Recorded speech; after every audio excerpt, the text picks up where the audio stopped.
particular, meron po bang lumabas na balita mula sa intelligence community na may high BI official ay tumanggap ng 200 million pesos mula kay Guo Huaping? Ganong ka panipaniwala ang ganitong impormasyon? Madam Chair, dun sa amount po na 200 million, na nakakuha po tayo ng intelligence information with regard to the amount, pero with regard to dun sa tumanggap po ng that amount na isang BI personnel or associated sa BI, wala pa ho, pero we're still validating. We're part of the investigation, Madam Chair. Kailan nyo na po mababalidate? Kasi nabanggit ko na po ito sa previous hearing at sinabi na rin po ng BI noon na iniimbestigan nyo na noon. As the soonest, Madam Chair. But when is the soonest, sir? If we have a validated information, Madam Chair, we will set. Within several days? Yes, ma'am. Yes, ma'am. Madam Chair. How many days po? 3 days? 1 week? I'm sorry, Madam Chair, but I cannot commit. I can only commit if there's a validated information, Madam Chair. Of course, I understand that. So within a few days? We will try, Madam Chair, first. Try your best. Itanong ko rin, before Senator Joel, itanong ko rin itong parehong tanong kay General Villanueva. Kapanipaniwala ba yung ganyang impormasyon na mayroon daw mataas na BI official na tumanggap ng 200 million para patakasin si Guo Huaping? Good morning, Madam Chair. Actually, ma'am, we haven't confirmed yet kung talagang may mga usap.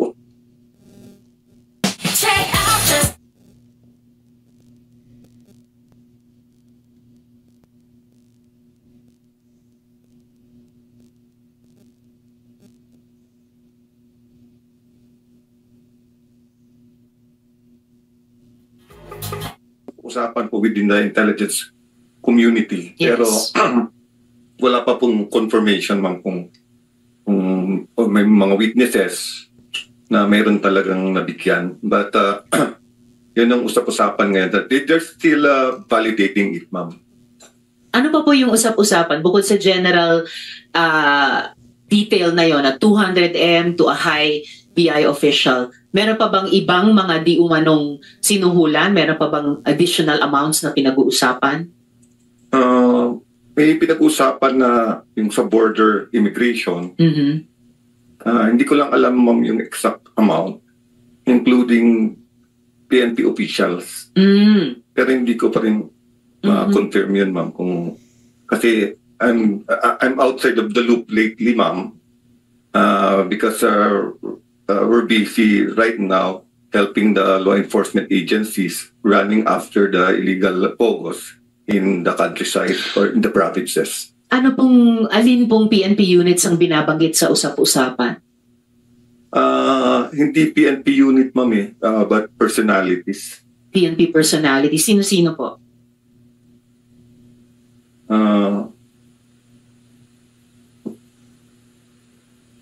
I think it was mentioned the former chief PNP.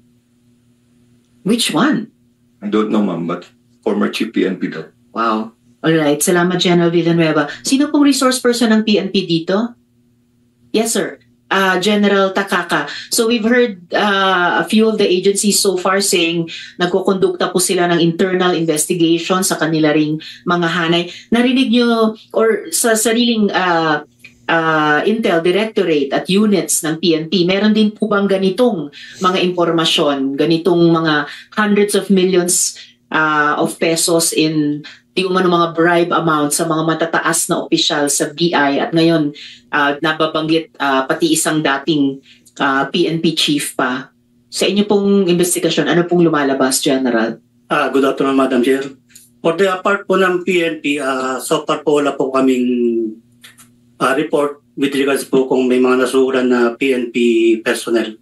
But despite of that po ay yung aming pong intelligence community ay tuloy-tuloy po ang kanilang pag-coordinate sa ibang agencies para malaman kung may mga PNP personnel na involved din we will file the necessary case po kung may mga evidence po kaming makukuha, Your Honor. General, I'm almost disappointed. Dahil sa isang naunang hearing, kayo ang naunang institusyon na nakaalam na nakatakas na sa bansa si Go Huaping. Kayo lang yung nagsabi, August 14 pa lang alam nyo na.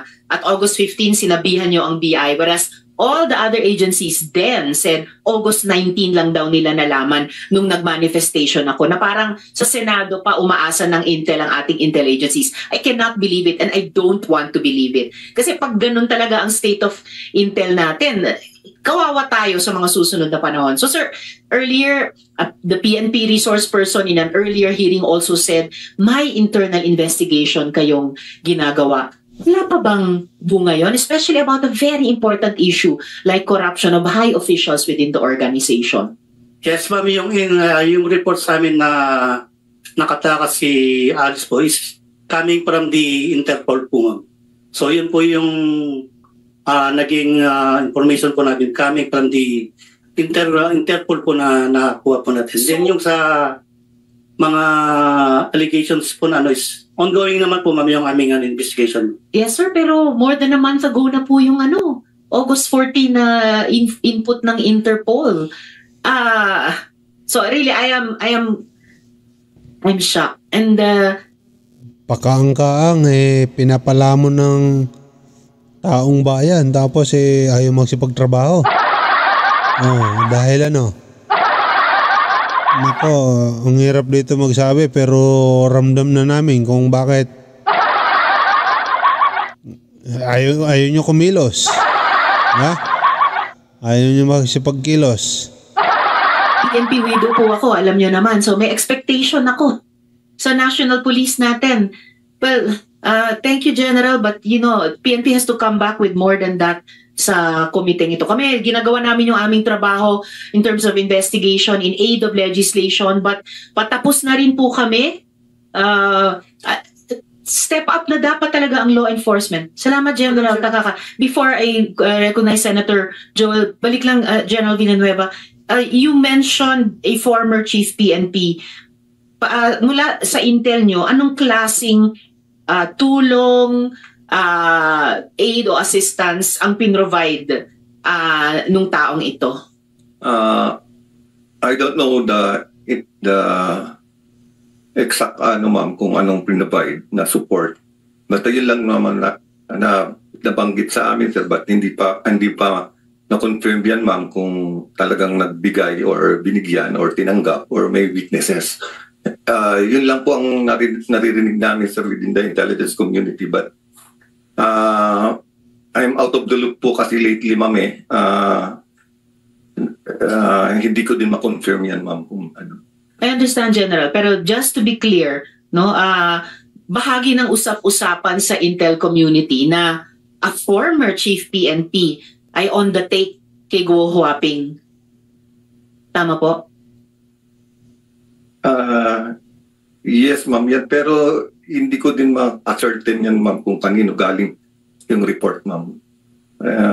It's just parang rumors lang within the intelligence community. I think they are validating it right now. I even went to Nika last week, but there's no information about it, ma'am.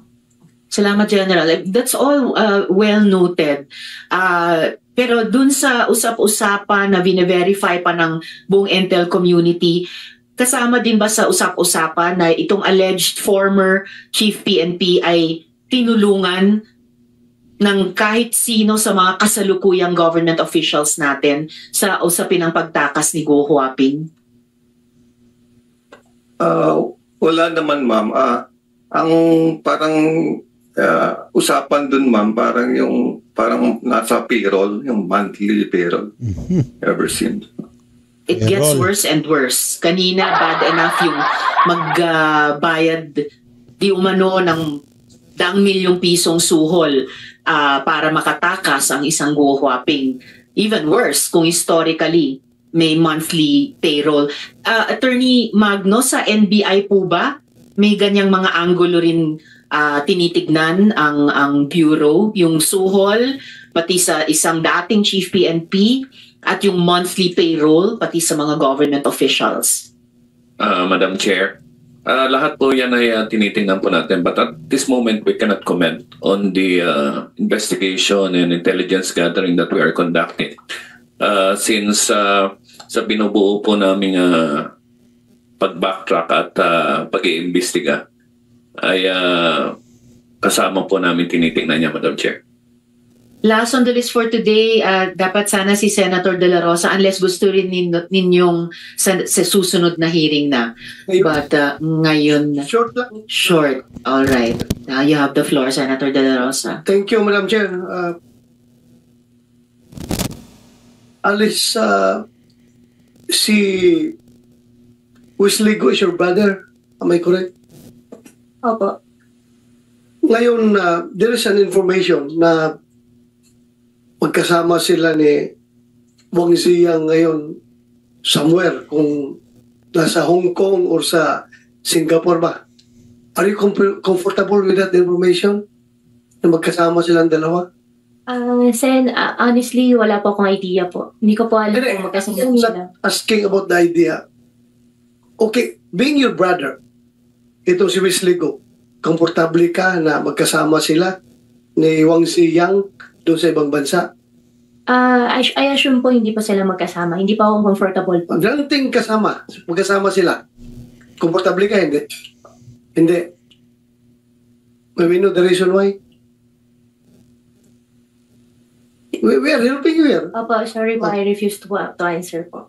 Hindi ka komportable. Pa ako comfortable po na sabihin po. Pero hindi pa ako comfortable po na magkasama po. Magkasama sila. Okay. Thank you. Next question, Alice. Kung hindi ka na-aresto sa Indonesia, anong next plan mo dapat? Halimbawa, hindi ka pinakialaman ng Indonesian authorities. Anong next plan mo? What's your next move? Supposed to be your next move. Actually, honestly po, Sen, nag-uusap po kami na uwi na po ako dito sa Pilipinas. Uwi sa Pilipinas. Aharapin ko po at magpapaliwanag po ako. Wala kang plano na umuwi ng China? Ang plano ko po ay bumalik po dito sa Pilipinas po. Dito po ako uwi. About China? Were you entertaining that to Wala going po. to China? China, wala po. So, from At saka Senator De La Indonesia, Rosa, if I may, sinabi mo, Kuhuaping, balak mo sana, gusto nyo sana bumalik dito at magpaliwanag. I highly encourage you to do that during this hearing. Magpaliwanag hanggat kaya mo. I think you know what I mean. Senator De La Rosa. I am just, I'm just asking this question because I was entertaining some conspiracy theorists putting forward the theory na itong si Alice Go ay posibleng isang sleeper cell agent ng China na pinadala dito sa ating bansa. Well, yun nga kaya ko tinanong kung gusto niyang next move niya from Indonesia is going home to China kasi the safest place for a sleeper cell agent is to go back home. Yung home base niya. Safe na safe siya doon sa China kung if indeed she is a state agent of China. Kaya nga tinatanong ko, so what? Dahil sinabi mo na yan, hindi na talaga babalik yan. Dahil pag bumalik siya, paghihinalaan na siya na espiya. Bakit mo kasi sinabi yan? Hindi sana hinintayin mo na lang na sumagot siya. Di ba? Talaga kung hindi mo sinabi yan na pag bumalik siya doon ay talagang patunay na espiya siya kasi doon lang siya magiging safe. Paano ngayon na alam niya na? Hindi niya na sasabihin yan na babalik pa siya ng China. Wala kang balak pumunta ng China? Wala po, before po nangyari po yung sa Indonesia po, nag-uusap na po kami nag-uusap po na consider ko po talaga na ang next move ko po ay babalik po ako dito sa Pilipinas. At saka magpaliwanag. sigurado, Senator De La Rosa, bago kayo magpatuloy, acknowledge ko lang yung pagdating ni Senator Bong Revilla na kasamang magtatanong sa susunod. Thank you. Senator De La Rosa. kaya siguro ayaw mong pumuntang China dahil involved ka ng Pogo. Siguradong katay ka sa gobyerno ng China pag umuwi ka doon. Dahil galit na galit ang gobyerno ng China against Pogo. Am I correct? Sen, hindi po ako involved po sa Pogo. At in fact, yung tatay ko po nasa China po ngayon. Kung kami po... Wait, you like it or not? Okay. Kung kami po ay Whether you involved like it or po not. China po, hindi naman po hindi naman, tama naman po kayo na galit po ang Chinese government po sa Pogo. And I Galit think... nga. Kaya kung pupunta ka ng China, talagang katay ka doon dahil galit na galit ang Chinese government sa Pogo. Hindi po yan ang reason kung bakit di pa ako pupunta ng China. Ang reason ko po, babalik po ako dito sa Pilipinas at magpapaliwanag ako dito at haharapin ko po kung ano man po yung mga aligasyon po. Correct. But you cannot remove the fact that ikaw ay involved sa Pogo. Whether you deny it or not, kaming lahat dito naniniwala talaga na involved ka sa Pogo. Kung mag-insist ka, you can tell it to the Marines, not to the policeman. Okay. Next question. Merong sinabi si General, wala pa ako dito kaya, General Villanueva, retired General Villanueva, na meron daw isang former chief PNP receiving a monthly payroll from you. Pwede bang malaman kung sino itong former chief PNP? I'm concerned because I am a former chief PNP. Baka mamaya, merong lalabas na script dyan na si Bato ay tumatanggap ng pera galing sa'yo. Wala pong ganun pong nangyayari. Sigurado ka? Sigurado po. Kilala mo ba ako? Nakita ko po kayo in person nung andito na po sa Senate po. Before that, nag-meet ba tayo in person? Never po. Sigurado ka? Sigurado. Kahit selfie. May selfie ka sa akin? Selfie, wala po. Kahit nag-cruise mo lang tayo sa isang mall, nakita mo ako. Hindi mo ko nakita sa isang Hindi mall? po. Sigurado ka? Sigurado po ako. Siguro ko lang dahil baka mamaya may lalabas na script dyan na ako yung former chief PNP na tumatanggap sa iyo ng pera. Laluin ko lang ito. So, General Gonzales, pwede mo laman from you kung sino yung former chief PNP na sinasabi niyo na tumatanggap ng monthly payroll from Alice Go? Your Honor, I don't have any confirmation, but I'm sure you're not the one. I think so. Thank you. If I'm not the one.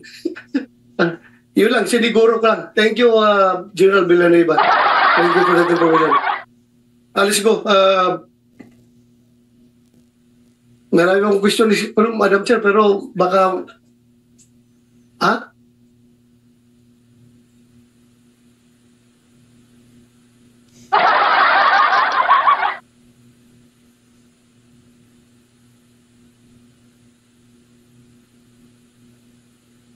That's all for me for now, Madam Chair. Salamat. Thank you. Salamat. Next ko na. Next.